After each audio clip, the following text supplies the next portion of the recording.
নমস্কার বন্ধুরা, Bangla fishing YouTube চ্যানেলে আপনাদেরকে স্বাগতম। ডিসেম্বর মাস মানেই শীতের কামড়, আর এই শীত এলেই আমাদের মাথায় একটা প্রশ্ন আসে, মাছকে কি আগের মতোই খাবার দেব? অনেকেই না বুঝে অতিরিক্ত খাবার দিয়ে ফেলেন। জানেন কি, এই ভুল আপনার মাছের জন্য বড় ক্ষতি ডেকে আনতে পারে।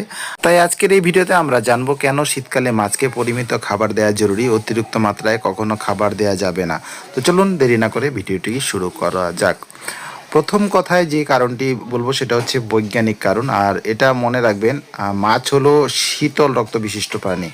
এর মানে হলো জলের তাপমাত্রা যখন কমে তখন মাছের শরীরেও তাপমাত্রাও ধীরে ধীরে কমে যায়, যার ফলে দেখা যায় যে জলের তাপমাত্রা যখন 20 ডিগ্রি সেলসিয়াসের নিচে চলে আসে, মাছের বিপাক ক্রিয়া, যেটা মেটাবলিজম রয়েছে বা হজম প্রক্রিয়া রয়েছে, সেটা অনেকাংশেই ধীর হয়ে আসে। আর মাছের যখনই বিপাক কমে যায় তখন মাছের শক্তির চাহিদাও কিন্তু ধীরে ধীরে কম হয়ে আসে। সোজা কথায় বলতে গেলে তাদের ক্ষুধা কম লাগে বা ক্ষুধা কমে যায় এবং হজম শক্তি মারাত্মকভাবে দুর্বল হয়ে পড়ে। আপনি হয়তো ভাবছেন যে বেশি খাবার দিলে মাছ দ্রুত বড় হবে, কিন্তু বিশ্বাস করুন, উল্টো হয়ে যায়।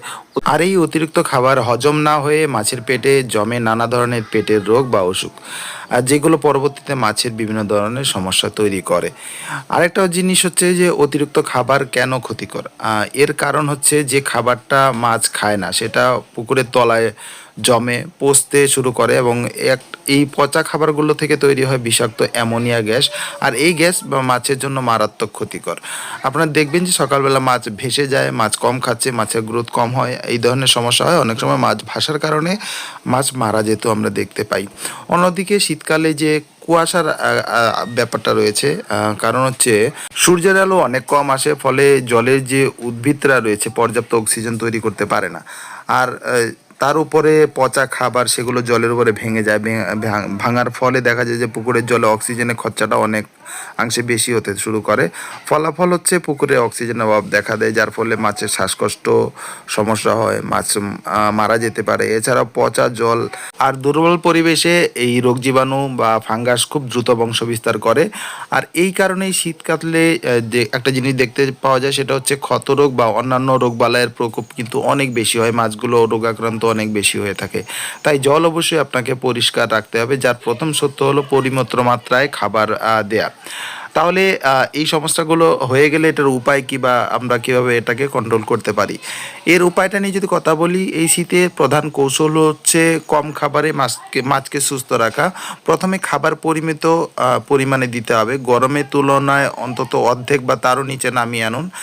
মাছের ওজনের 1 থেকে 2% হারই যথেষ্ট, এর চেয়ে বেশি হারে খাবার দেওয়ার কোনো প্রয়োজন নেই।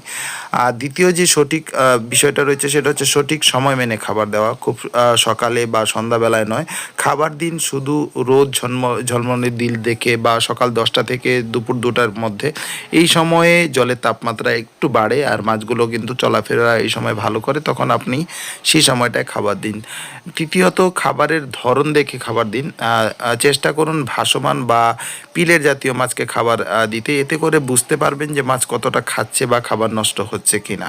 আরেকটি জরুরি বার্তা হচ্ছে সেটা হচ্ছে আকাশটা দেখে আপনাকে খাবার দিতে হবে। খুব মেঘলা আকাশ বা প্রচুর পরিমাণ কুয়াশা হচ্ছে সেদিন সম্পূর্ণভাবে খাবার দেওয়া বন্ধ রাখতে হবে। আপনার মাছ হয়তো সেদিন খাবার খাবে না, কিন্তু পুকুরের জলের দূষণের হাত থেকে রক্ষা পেয়ে যাবে। একটা কথা সবসময় মনে রাখবেন, শীতকালে মাছের দ্রুত বৃদ্ধির সময় নয়, বরং নিজেকে সুস্থ রাখার সময়। এই সময় খাবারটা কম দিয়ে জলটা পরিষ্কার রাখুন, তাহলে আপনার মাছ সুস্থ থাকবে এবং বসন্তের শুরুতেই আবার দ্রুত বাড়তে শুরু করবে। এই টিপসগুলো কাজে লাগছে কিনা কমেন্টে অবশ্যই জানাবেন। আর ভিডিওটা ভালো লাগলে লাইক দিন, অন্য চাষি ভাইদের সঙ্গে শেয়ার করুন। আরও এমন গুরুত্বপূর্ণ টিপস পেতে আমাদের চ্যানেলটাকে সাবস্ক্রাইব করে সঙ্গে থাকুন। ধন্যবাদ বন্ধুরা, আজকের ভিডিও এতটুকুই। দেখা হচ্ছে পরবর্তী ভিডিওতে নতুন একটা টপিকের সঙ্গে। ততক্ষণের জন্য আমি সুব্রত আপনাদের কাছ থেকে বিদায় নিচ্ছি।